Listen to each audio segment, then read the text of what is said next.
কিভাবে পালন করলেন এবং কি কি বার্তা দিবেন? প্রত্যেক জন্মদিন আমরা যেভাবে পালন করি, ঘুম থেকে উঠে এই প্রাতঃস্মরণীয় মহাপুরুষের শ্রীচরণে শ্রদ্ধাঞ্জলি জানিয়ে তার গলে মাল্যদান করে আমরা আজকের এই প্রভাত শুরু করি। আজকেও ঠিক সেভাবে শুরু করেছি।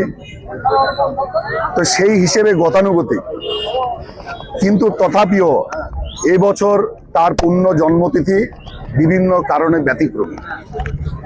এই বছর সেই বছর, যে বছর সরকারিভাবে শ্যামাপ্রসাদ মুখার্জির পূর্ণ জন্মতিথি পালিত হচ্ছে, গোটা পশ্চিমবঙ্গে শুধু নয়, গোটা ভারতবর্ষে শুধু নয়, পৃথিবীর বিভিন্ন জায়গা।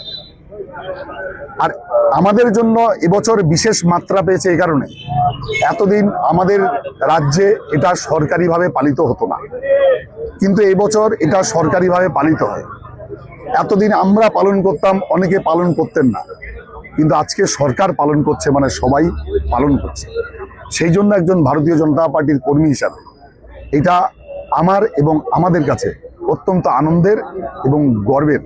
সরকারি স্বীকৃত শ্যামাপ্রসাদ মুখার্জি, এবং আজকের দিনটি মুর্শিদাবাদবাসীর কাছে, বহরমপুর সাংগঠনিক জেলার কর্মীদের কাছে বিশেষভাবে তাৎপর্যপূর্ণ এই কারণেই যে এই জেলাতে ফর এভার যে রেজাল্ট ভারতীয় জনতা পার্টি এবার করেছে, সেখানে যখন কিছু বিকৃত চিন্তাধারার মানুষ যখন 70-30-এর কথা বলেছিল, সেই 70-30-এর জেলাতে এই জেলার মানুষ প্রমাণ করে দিয়েছে ভারতীয় জনতা পার্টি এই জেলাতে বড়। শ্যামাপ্রসাদ মুখার্জির আদর্শ বড়, শ্যামাপ্রসাদ মুখার্জির পায়ে আমরা সবাই নত। আপনি যেটা বললেন যে অন্যান্য কেউ পালন করতো না, শুধু আপনারাই পালন করতেন, সরকার থেকে একটি ছুটির ঘোষণা করা হয়েছে।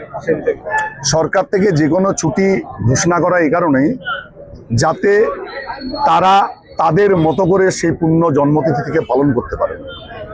তো আজকে যদি স্কুল থাকতো তাহলে আমাকে স্কুলে যেতে হতো। আজকে যেহেতু স্কুল নেই, সেহেতু আমার দলের সহকর্মী যারা আছে, তারাও যারা বিভিন্ন পেশার সঙ্গে রয়েছে, তারাও তাদের মতো করে আজকে জন্মতিথি পালন করবে। সেই জন্য সরকার ছুটি ঘোষণা করে বিশেষভাবে পালন করবার জন্য। বলবেন এবং কেমন করবেই তো, উনি আমাদের পশ্চিমবঙ্গের প্রাণ প্রতিষ্ঠা করেছেন। তো ওনার জন্মদিনে আমাদের ভারতীয় জনতা পার্টির সরকার ছুটির ঘোষণা করবে না? করবেই তো। যিনি একদিকে ভাষাবিদ, একদিকে ব্যারিস্টার, একদিকে প্রথম লোকসভার মন্ত্রী ছিলেন। বাংলাদেশ যখন অবিভক্ত পশ্চিমবঙ্গের মধ্যে ছিল, সেই সময় আমাদের সনাতনী সংস্কৃতির মানুষদের উপরে যেভাবে অত্যাচার নেমে এসেছিল, তার বিরুদ্ধে তিনি প্রতিবাদ করেছিলেন এবং সাথে সাথে ভেবেছিলেন যে আগামী দিনের সুরক্ষিত থাকবে না এই সনাতনী সংস্কৃতির মানুষেরা। তাই পশ্চিমবঙ্গের আইনসভায় তিনি বিল এনে অবিভক্ত বাংলা থেকে বেরিয়ে এসে পশ্চিমবঙ্গ গঠন করেছিলেন, যার জন্য আজকে আমরা এই ভূমিতে বেঁচে আছি।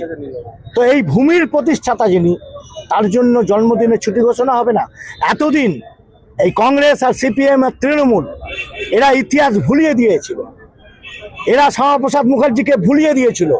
তাই আগামী প্রজন্মকে জানাবার জন্য, আগামী প্রজন্ম যাতে জানতে পারে সঠিক ইতিহাস কি, শ্যামাপ্রসাদ মুখোপাধ্যায় কি করেছিলেন এই পশ্চিমবঙ্গের জন্য, গোটা ভারতবর্ষের জন্য, এবং এই শ্যামাপ্রসাদ মুখোপাধ্যায়কে পরিকল্পনা মাফিক কংগ্রেস সরকার সেই সময় কাশ্মীরে মেরে ফেলেছিলেন, এগুলো আজকে জানাতে হবে মানুষকে। এই জানানোর জন্যই সরকারি ছুটি নয়, সরকারি ছুটি এই জন্যই ঘোষণা হয়েছে যে দেখবেন প্রত্যেক স্কুলে, প্রত্যেক সরকারি অফিসে এবং প্রশাসনিকগতভাবে শ্যামাপ্রসাদ মুখার্জির জন্মদিন আজ পালিত হচ্ছে।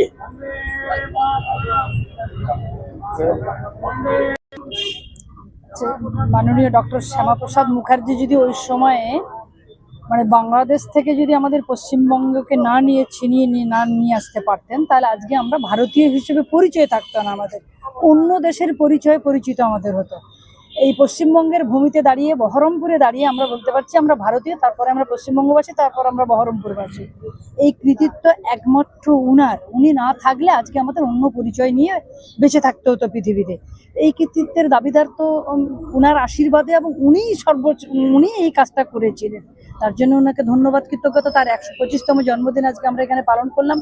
গোটা রাজ্যে, গোটা ভারতবর্ষে এবং ভারতবর্ষের বাইরেও উনার যে কর্মসূচি, উনার যে কর্মকাণ্ড, উনার যে ব্যক্তি, কয়েকটা বাক্যের মধ্যে শুধু উনার যে কর্মধারা, উনি যে দক্ষ রাজনীতিবিদ, উনি ব্যারিস্টার, মানে কি গুণ ছিল না উনার, কয়েকটা বাক্যবন্ধনীর মধ্যে উনার গুণাগুণকে বিচার করা যাবে না।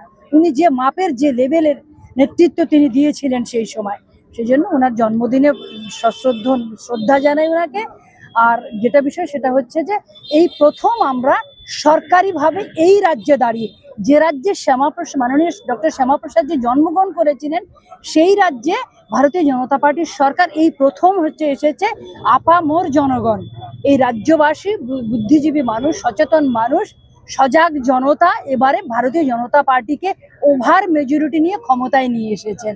208খানা এমএলএ জিতেছে আউট অফ 294, মানে 294টার মধ্যে 208টা, মানে ওভার মেজরিটি দিয়ে জনগণ ভারতীয় জনতা পার্টিকে এখানে বসিয়েছেন। ডবল ইঞ্জিন সরকার, দেশে আছে বিজেপি সরকার, মাননীয় নরেন্দ্র মোদী প্রধানমন্ত্রী জি, এখানে মাননীয় শুভেন্দু অধিকারী আমাদের মুখ্যমন্ত্রী, দুই মিলে আমাদের রাজ্যটা অনেকটা এগিয়ে যাবে, সোনার বাংলা তৈরি হবে, অনেক কিছু উন্নয়ন হবে।